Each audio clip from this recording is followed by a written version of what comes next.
Assalamualaikum. Waalaikumsalam. Selamat pagi anak-anak. Pagi, Bu.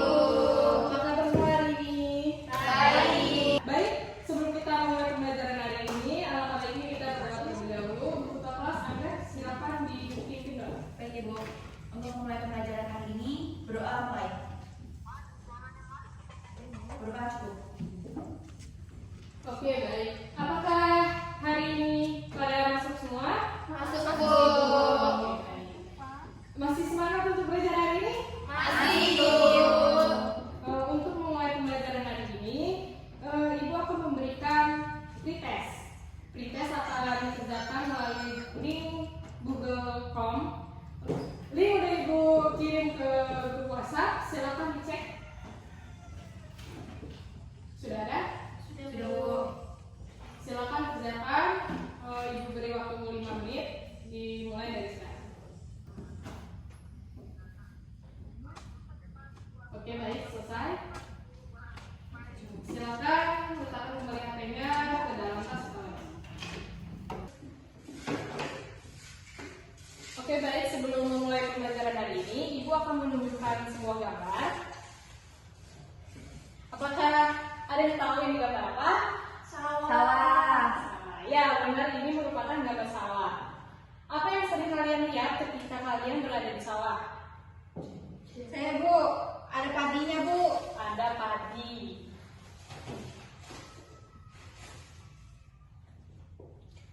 Ya, benar, ada padi. Apalagi selain ada padi di sawah?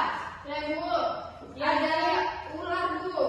Baik, ada ular.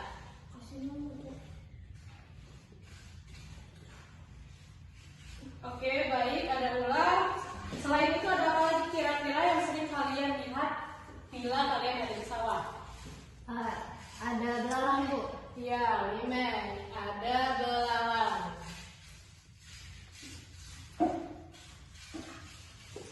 Oke, baik. Benar, kira-kira selain itu ada apa lagi sih yang sering kalian lihat bila kalian berada di sawah? Saya, Bu. Ya, Raya? Ada air sama matahari, Bu. Air, matahari.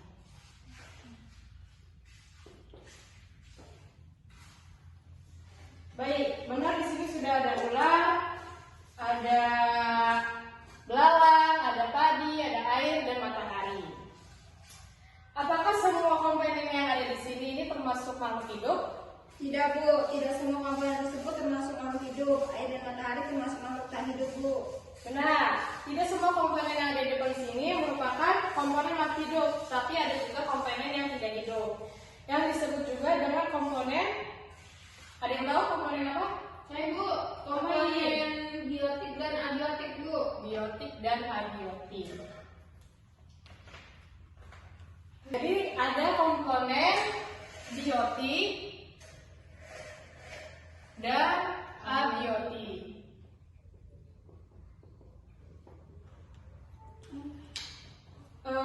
Ya benar, ada komponen biotik dan abiotik. Baik, dari apresiasi kali ini, apa sudah ada yang tahu hari ini kita akan mempelajari materi apa? Saya, Bu. Ya, Raya. Ekosistem, Bu. Ekosistem, benar. Hari ini kita akan mempelajari tentang ekosistem. Ya benar, hari ini kita akan membahas materi tentang ekosistem. Dengan tujuan pembelajaran kita hari ini yaitu peserta didik mampu menganalisis interaksi antar komponen ekosistem dan peserta didik dapat menciptakan solusi tentang bagaimana keseimbangan ekosistem berdasarkan analisis interaksi komponen ekosistem. Manfaat dari pembelajaran kali ini supaya peserta didik dapat mengetahui pentingnya menjaga ekosistem serta dapat menciptakan solusi terhadap masalah ekosistem.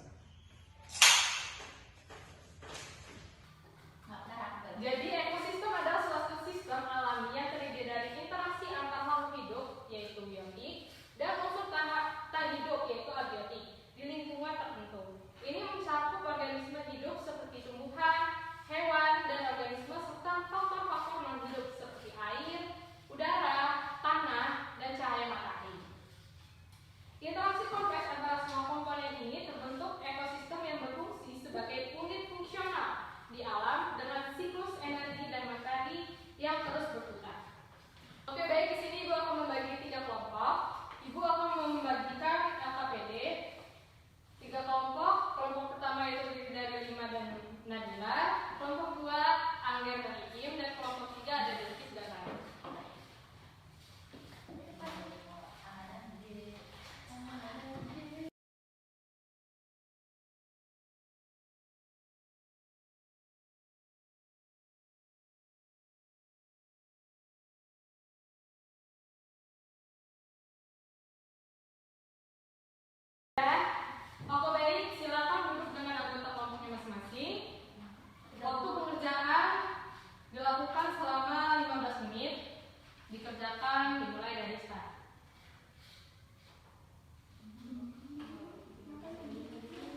Oke,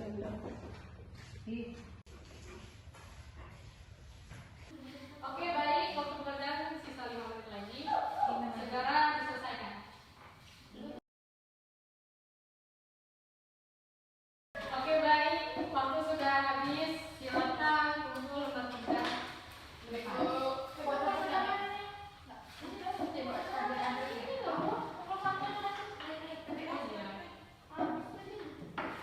Oke, baik, setelah kalian mengerjakan LKPD, untuk setiap kelompok akan mempresentasikan hasil diskusinya.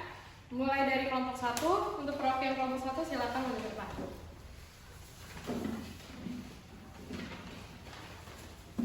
Oke, baik, di sini saya akan mempresentasikan hasil dari kelompok 1, yakni dengan soal tuliskan contoh ekosistem hutan. Jawaban kami yakni hutan hujan tropis adalah salah satu ekosistem hutan yang paling beragam dan produktif di dunia, terutama ditemukan di wilayah tropis di sekitar khatulistiwa. Hutan hujan tropis memiliki lapisan tumbuhan yang kaya, mulai dari pohon-pohon tinggi di kanopi hingga lapisan semak. Tumbuhan merambat dan lumut di lapisan bawah. Hutan ini menyediakan habitat bagi ribuan spesies flora dan fauna, termasuk satwa langka seperti harimau, orangutan, dan berbagai jenis burung hutan. Kelembapan yang tinggi, curah hujan yang melimpah, dan suhu yang stabil sepanjang tahun adalah ciri khas ekosistem hujan tropis. Oke, nomor 2. Apa akibatnya bila ekosistem hujan tidak stabil? Jawaban dari kelompok kami yaitu kehilangan keanekaragaman hayati. Gangguan pada ekosistem hutan dapat menyebabkan penurunan populasi atau bahkan kepunahan spesies-spesies tertentu, mengurangi keanekaragaman hayati. Oke, baik, apakah ada tanggapan dari kelompok lain? Ya, Bu. Baik, Anda. Dari kelompok 2, Bu. Jadi, tanggapan dari kami, apabila ekosistem hutan tidak stabil akan menyebabkan kehilangan habitat. Gangguan seperti deforestasi atau kebakaran hutan dapat menghancurkan atau merusak habitat bagi berbagai spesies tumbuhan dan hewan, serta merangsang kelangsungan hidup mereka. Oke, baik, Angga. Terima kasih, Angga. Baik, kelompok 1 silakan duduk. Oke, selanjutnya yaitu akan dilanjutkan oleh kelompok 2. Pada perwakilan kelompok 2 disilakan. Baik, saya perwakilan dari kelompok 2. Saya akan menjelaskan mengenai contoh ekosistem sawah. Jadi ekosistem sawah tadi seperti yang sudah dijelaskan oleh Ibu Guru, terdiri dari berbagai komponen termasuk tanaman padi, air, tanah, kostum tanah, dan berbagai organisme hidup lainnya seperti ikan, katak, dan serangga. Pertanian sawah melibatkan berbagai teknik budidaya termasuk pengaturan air, pemenukan, dan pengendalian hama dan gulma. Sawah padi juga merupakan habitat bagi berbagai jenis burung, air, dan serangga yang berkontribusi pada sistem ekologi yang kompleks. Lanjut, nomor 2. Ini juga. Apa akibat bila ekosistem sawah tidak stabil? Jadi penurunan produksi padi, yaitu gangguan pada ekosistem sawah seperti kekurangan air, kerusakan tanah, dan serangan hama dan penyakit dapat menyebabkan penurunan produksi padi, mengancam ketahanan pangan di daerah tersebut. Oke, baik. Ini apakah ada tanggapan dari kelompok lain? Saya, Bu. Ya, baik, Ryan. Oke, kelompok saya dari kelompok 3 ini menanggapi pernyataan dari kelompok I, yaitu apabila ekosistem sawah tidak stabil akan kehilangan keanekaragaman hayati. Nah, sawah yang tidak stabil tadi mungkin tidak mampu mendukung keanekaragaman hayati yang sehat. Hal ini bisa mengarah pada penurunan populasi spesies-spesies yang penting bagi ekosistem sawah, termasuk ikan air tawar, serangga, dan burung. Oke, baik, Ryan. Terima kasih atas tanggapannya. Baik, ini silakan duduk kembali. Selanjutnya yaitu presentasi dari kelompok 3, perwakilan dari kelompok 3, silakan.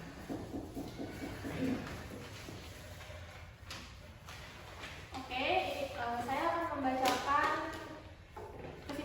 membacakan hasil diskusi dari kelompok saya, yaitu kelompok 3. Nah, dari pertanyaan mengenai contoh ekosistem laut, menurut kami ekosistem laut itu adalah suatu sistem alami yang meliputi interaksi antara berbagai organisme hidup dan unsur tak hidup di dalam lingkungan air laut. Ekosistem laut mencakup berbagai habitat seperti terumbu karang,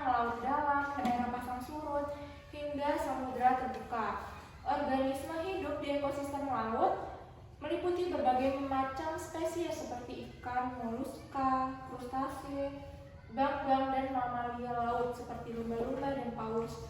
Selain organisme hidup, unsur tak hidup seperti air, garam, sedimen, cahaya matahari, dan faktor-faktor oseanografi lainnya juga memainkan peran penting dalam menjaga keseimbangan ekosistem laut. Kemudian pertanyaan yang kedua itu, apa akibat bila ekosistem laut tidak stabil? Nah, jadi kerusakan terumbu karang atau itu ekosistem terumbu karang rentan terhadap gangguan seperti peningkatan suhu air, polusi, dan aktivitas manusia seperti penangkapan ikan yang tidak berkelanjutan. Kemudian gangguan ini dapat menyebabkan pemutihan karang, kematian terumbu karang, dan kerugian habitat bagi berbagai spesies laut. Oke, baik Raya. Untuk kelompok lain apakah ada yang ingin menanggapi kelompok 3? Saya Bu. Oke, baik Nabila. Baik, contoh ekosistem laut itu yaitu pencemaran. Contoh dari ekosistem laut yang tidak stabil itu merupakan pencemaran laut, di mana polusi dari limbah industri pertanian dan aktivitas manusia lainnya dapat mencemari lingkungan laut, mengganggu ekosistem dan mengancam kesehatan organisme laut serta manusia yang bergantung pada sumber daya laut. Oke, baik Nabila, terima kasih atas tanggapannya. Baik Raya, silakan duduk kembali.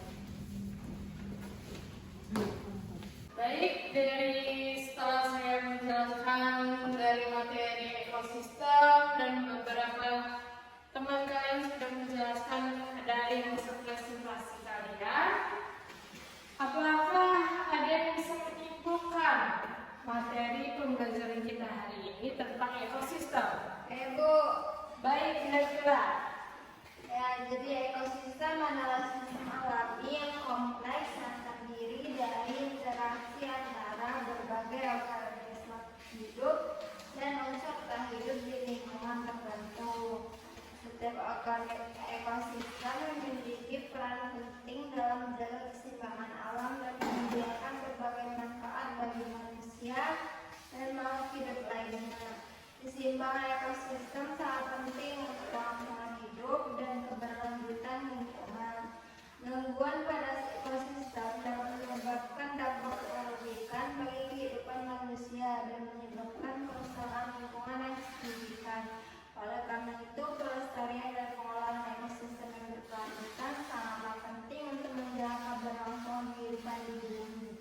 Oke, baik Nabila, terima kasih atas kesimpulannya. Setelah selesai kita mempelajari materi ekosistem, sudah ada yang menyimpulkan, maka selanjutnya Ibu akan memberikan post-test. Post-test akan dikerjakan melalui link Google Drive. Link Google Drive sudah Ibu kirim di grup WhatsApp. Silakan dibuka. Sudah? Oke, baik. Waktu pekerjaan 5 menit, silakan dikerjakan dimulai dari sekarang.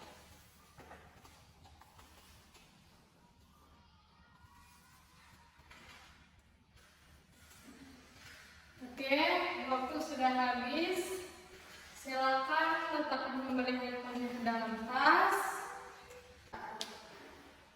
Baik, Ibu harap materi pada hari ini akan bermanfaat bagi kalian dan Ibu. Mungkin untuk pembelajaran selanjutnya kita akan mempelajari materi baru dan Ibu harap kalian akan lebih semangat lagi untuk mengikuti pembelajaran selanjutnya. Mungkin itu saja yang dapat Ibu sampaikan dalam pembelajaran hari ini. Ibu akhiri